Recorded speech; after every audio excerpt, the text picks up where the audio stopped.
knew I was done. That's the title of this little video.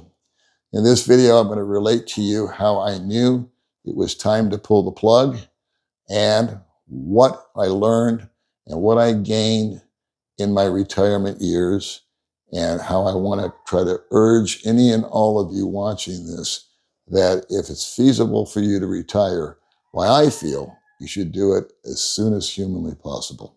All right, it's coming up. Well, retirement. So this video is dedicated to those of you who may be nearing your retirement time and you're wondering whether or not you should pull the trigger. It might even also apply to those of you that are 10 years away from it but are already thinking about it.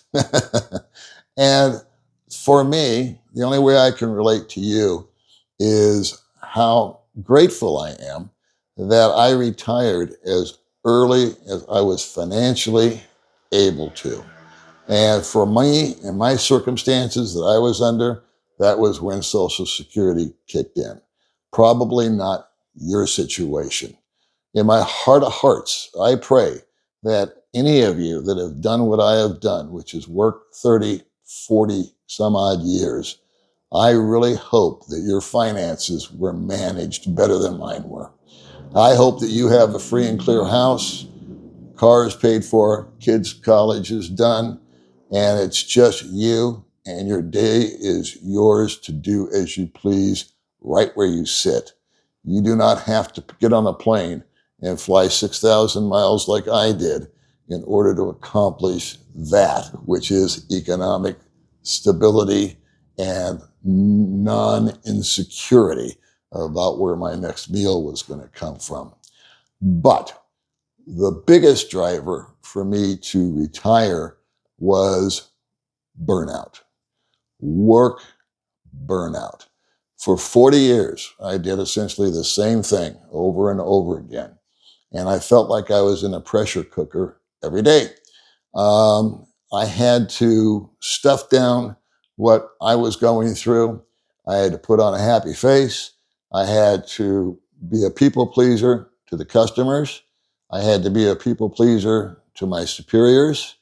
I had to be a bit of a people pleaser to my subordinates, who I had to train, keep an eye on, put my arm around them, coddle them, settle them down, and try to motivate them. And the people that I worked with, for the most part, were just an awesome group of people.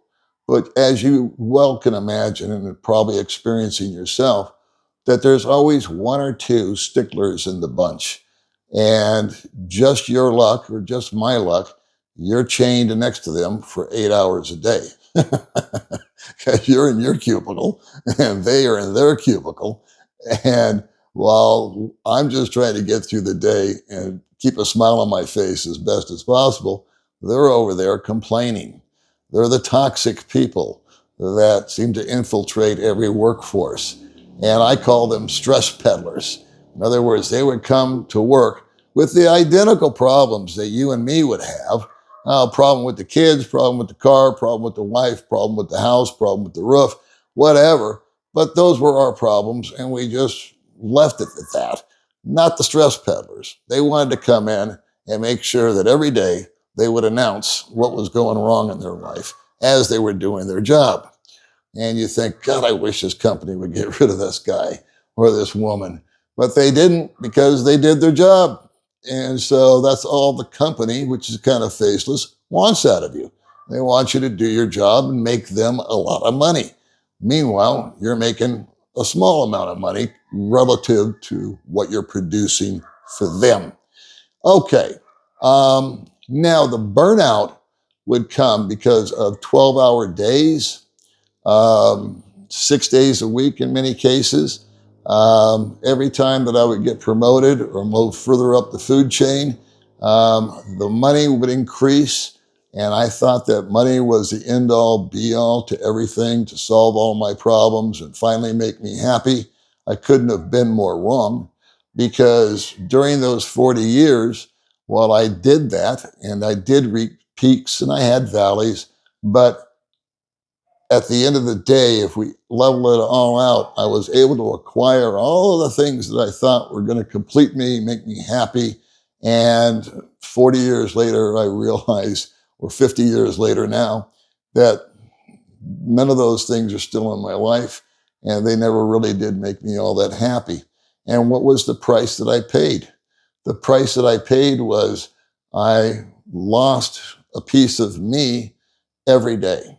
I kind of relate it to my body being a gas tank and a full tank. You start off with a full tank as you begin your career.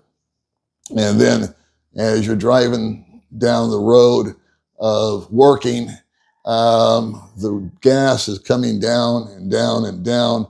And eventually, over enough weeks, months, years, it hits empty. And on a day off, I would do everything that I could to try to get some gas back into the vessel, refill it to some degree. I would try to rest, but I never really rested. Even on a day off, I had to do things related to work.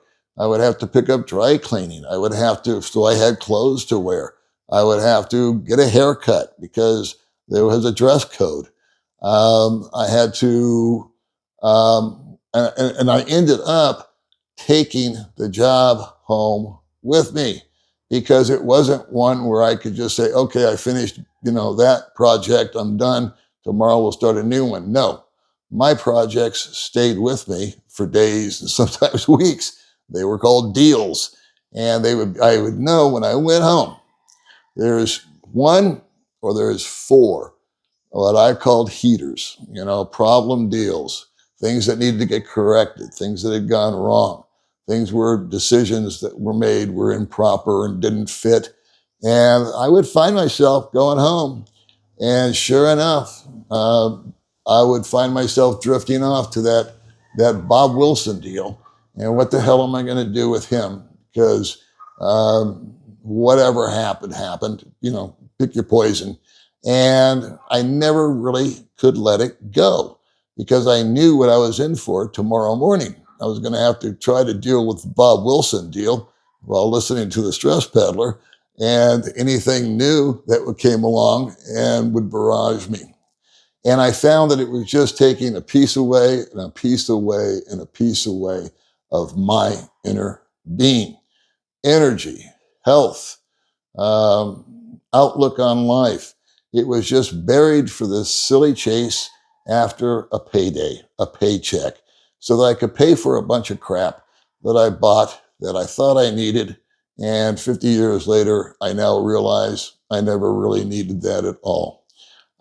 If I was to give advice, which is way too late for myself, I don't like to give advice on this channel, but I will share this one with you, is if you're a younger person or you're starting out, live below your means. Don't try to keep up with the Joneses or be the big dog in the yard.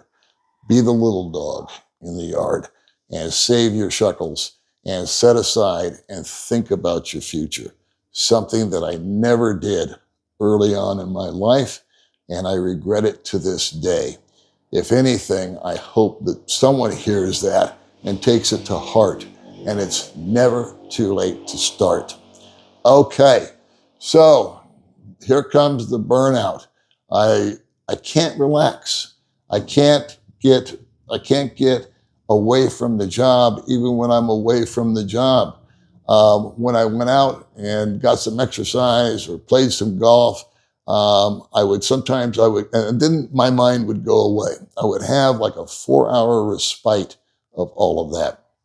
Sometimes I would go to a matinee and just immerse myself. And so I was fortunate. I would get a great movie and it would just totally enamor me and I would sink into it. And everything else on the outside melted away while I enjoyed this Academy Award movie that had just come out. But you know what? When I walked out of the theater and I got in the car, by the time I drove home, that feeling was over. That little piece of euphoria that I had of peace and quiet. Now, back comes in the work process. Maybe I had a disagreement with someone at work. I got to smooth that over. maybe I did something wrong and I'm going to have to defend myself because, hey, I'm human. I made a mistake and I know I'm going to have to pay for it when the boss calls me up to his office. And so you go 42, 35 years of doing that day in and day out, you're pretty much empty. You're like a car that's just been driven and driven and driven. And you may have started off at the job with a full tank of fuel, but as the years go by, it's hard to refill it up even to halfway. Your sense of self seems to disappear. You're there for them. You're there for the company. You're there for the folks.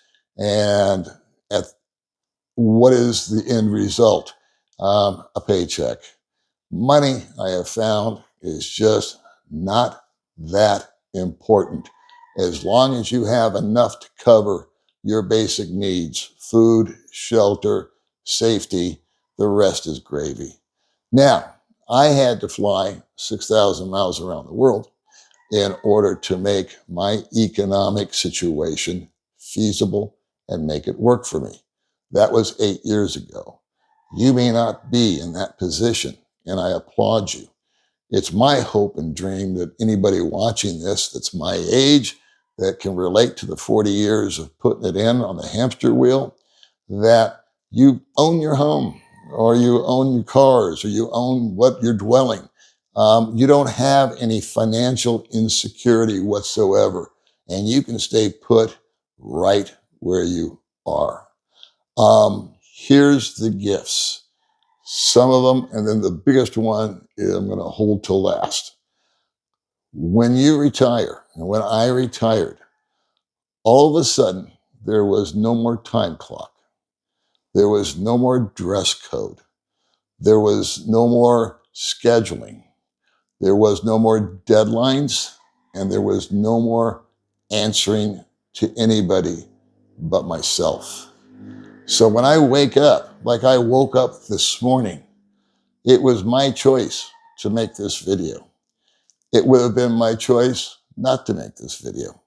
And every morning that I wake up, it's kind of like the world is my oyster. I can do whatever the hell I want to do. Every morning that I went to work, I had to shave. Well, my little act of rebellion here in retirement is I don't shave for 2 or 3 days in a row, just because I can. There is no dress code. I own t-shirts, shorts, jeans, flip-flops, sneakers. I'm not concerned about how I'm going to appear and is everything just right and I'm making the right impression on people. The impression I make on people now is just me as a human being. Some like my human being. Some people don't like me as a human being. And I'm cool with that too. But here is, and I'll get to it finally, the greatest gift that I received during retirement, and every year it gets bigger and it gets better, is I discovered something that had been hidden for all those years that I was working. And I discovered who I am. I had the opportunity to blossom into the person that I think I was born to be. My true personality has now got a chance to be exposed, and I get to just do and be what I really and truly am. And during those 40 years, I lost myself somewhere. Somewhere in all that, Paul disappeared, and everything else took priority. And I guess it's maybe a selfish statement, but now it's me. It's my time. And when I wake up, the last 2 days that I've been here, I didn't leave the house. That was my choice. I said, you know what? I don't feel that great. I'm kind of sluggish. I'm sort of sleepy. There's nothing I need to do. I don't really want to get on a motorcycle or a car or go anywhere. I'm just going to stay here. And so for the last 48 hours, that's exactly what I did. And I loved it. I got 2 little dogs I play with. I got a beautiful wife I play with. And so everything has been copacetic. But discovering oneself and finding out what your true identity is. And what kind of a man or what kind of a woman are you? Are you good? Are you honest? Are you not so honest? Do you have things to improve upon? Well, now you can focus on that, or I can. And every day I realize that I've been faulted. I realize that I've done something that I probably shouldn't have done.